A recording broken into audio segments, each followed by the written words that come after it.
Hello আমার sweet cute বন্ধুরা, কেমন আছো তোমরা সবাই? নিশ্চয়ই আমার গল্প শুনে খুব সুখ নিচ্ছ এবং আনন্দেই আছো। তোমাদের আনন্দ দিতেই তো আমি প্রতিদিন নতুন গল্প নিয়ে হাজির হয়ে যাই। তো চলো, তোমরা যারা এখনও আমার চ্যানেলটি সাবস্ক্রাইব করোনি তারা প্লিজ প্লিজ আমার চ্যানেলটি সাবস্ক্রাইব করে দাও। তো চলো, ভিডিওটি লাইক করে চ্যানেলটি সাবস্ক্রাইব করে দাও। মেয়েটার সাথে আমার শারীরিক সম্পর্ক ছিল। বেশ সহজভাবেই কথাটা বলল মৃণয়। মাত্র অল্প কিছুদিনের পরিচয়ে কি কাউকে এত ভালো লাগে? আচ্ছা, প্রিয়া কি শুধু আমারই ভালো লাগে, নাকি ভালোবাসারও সৃষ্টি হয়েছে?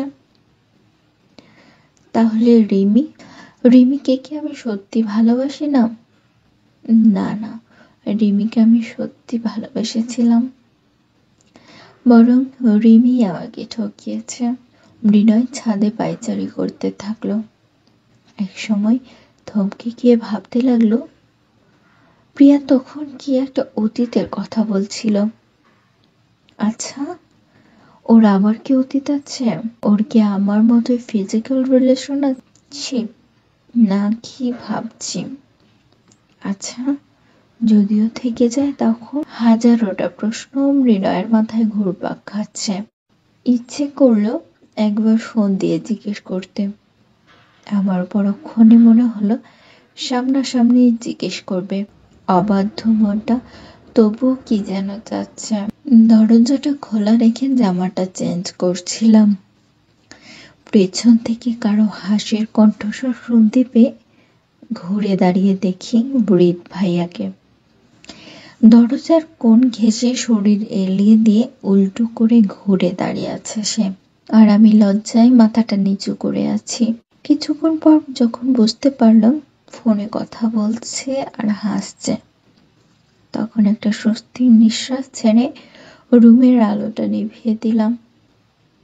জামাটা হাতে নিয়ে পেছনে ঘুরতে যাবো, অমনি ভারী কিছুর সাথে ধাক্কা খেয়ে পড়ে যেতে নিলাম।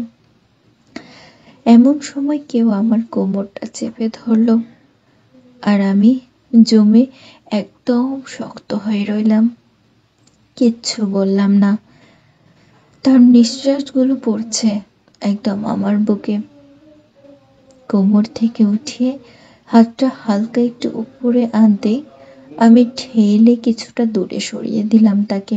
সে বলে উঠল, আচ্ছা ফুল, এত খালি খালি লাগছে কেন? তুই কি এখন মডার্ন মেয়েদের মতন ছোট ছোট কাপড় পরা শুরু করেছিস নাকি? সো ব্যান্ডফুল। এটা কিন্তু একটু আশা করিনি তোর থেকে। হৃদ ভাইয়ার মুখে এমন কথা শুনে আমি চুপসে রইলাম। মনে মনে ভাবতে লাগলাম, কি বলছে এসব হৃদ ভাইয়া? সুযোগ বুঝে জামাটাও একটানে গলাতে ঢুকিয়ে দিলাম। অন্ধকারে উল্টো জামা পরে লাইটটা অন করলে আমাকে টোন ঘুরিয়ে নিলেন নিচের দিকে। অন্ধকারে উল্টো জামা পরে লাইটটা অন করলে আমাকে টেনে ঘুরিয়ে নিলেন নিচের দিকে। আমার মুখের দিকে অপলক তাকিয়ে আছে হৃদ ভাইয়া। বাতাসে উড়তে থাকা চুলগুলো কানে গুজে দিয়ে আমার পা থেকে মাথা পর্যন্ত একবার ভালো করে দেখে নিলেন, আর বললেন, না তো, তুই তো একটু মডার্ন হসনি, কত কিউট লাগছে তোকে। বলেই থেমে গেল। আমাকে ছেড়ে দিয়ে দূরে এসে দাঁড়িয়ে রইল। আমি ভ্রু উঁচিয়ে জানতে চাইলাম, কি? সে বলল, কিছু না। আমি বিষয় নিয়ে আবারও জানতে চাইলাম, কিছু না মানেটা আবার কি? হৃদ ভাইয়া এদিক ওদিক তাকিয়ে আমাকে ঘুরিয়ে আয়নার সামনে এনে দাঁড় করালেন। আঙ্গুল উঁচিয়ে চোখের ইশারায় সামনের দিকে দেখিয়ে বললেন, 12 বছর আগে তো এমন উল্টো জামা পরতি না। কথাটা শুনে চোখ তুলে আয়নাতে নিজেকে দেখে বুঝতে পারলাম আমি সত্যি অন্ধকারে জামাটা উল্টো করে পরে ফেলেছি। লজ্জায় আর কিছু না বলে ছুটে ঢুকে গেলাম ওয়াশরুমে। ও, আমার কপালটাই খারাপ, যা করতে যাই তাই উল্টো হয়ে যায়। এত বছর পর হৃদ ভাইয়া ডাক্তার হয়ে দেশে ফিরেছেন বলে কাকিমা অনেক বড় একটা পার্টির আয়োজন করেছেন আজকে। খুব সুন্দর একটি ড্রেসও দিয়েছেন আমাকে। আমার ফুটো কপাল যে একটা কাজও ঠিকভাবে করতে পারি না।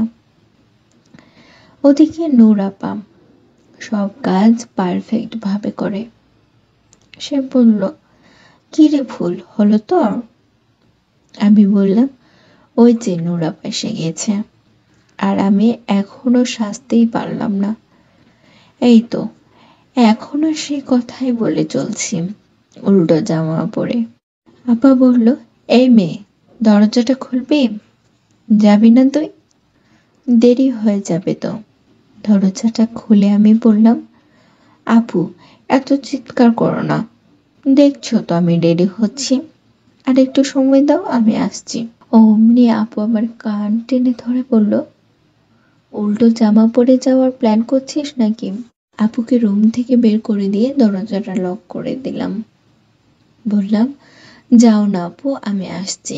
তাড়াহুড়ো করে জামাটা ঠিকভাবে পরে ঠোঁটে হালকা গোলাপি লিপস্টিক দিয়ে এসে দেখি পার্টির দৃশ্যই পাল্টে গেছে। এমন ডেকোরেশন এমন ডেকোরেশন জীবনেও দেখিনি।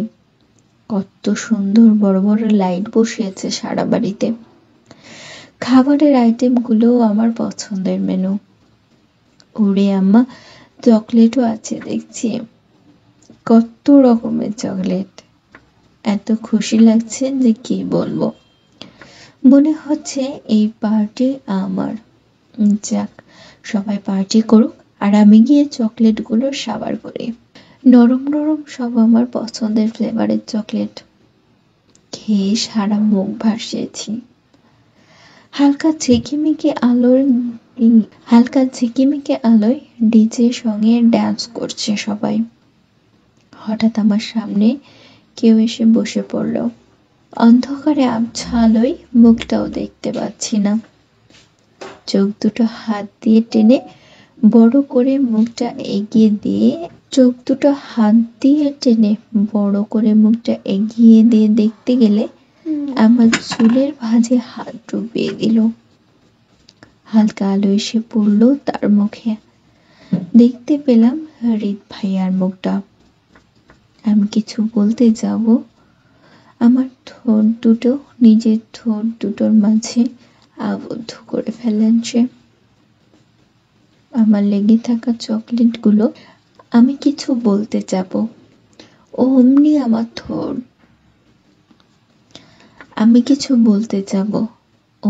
আমার ঠোঁট দুটো নিজের দুই ঠোঁটের মাঝে আবদ্ধ করে ফেলল সে। আমার মুখে লেগে থাকা চকলেট চুষে খেয়ে নিয়ে চোখের দিকে আগালো। মুচকি হেসে আস্তে আস্তে বলল, হাত দিয়ে চোখ টেনে ধরেছিলি, তোর চোখেও চকলেট লেগে আছে। সঙ্গে সঙ্গে এক ধাক্কায় দূরে সরিয়ে দিয়ে হৃদ ভাইয়ার গালে বসিয়ে দিলাম এক চড়। কলারটা টেনে দিয়ে ঝাঁকিয়ে দিয়ে বললাম, আপনি না ডাক্তার? আপনার চরিত্র এত খারাপ, এতটা নির্জীব মন মানসিকতা, আপনাকে আমি কি যে করি, ছি!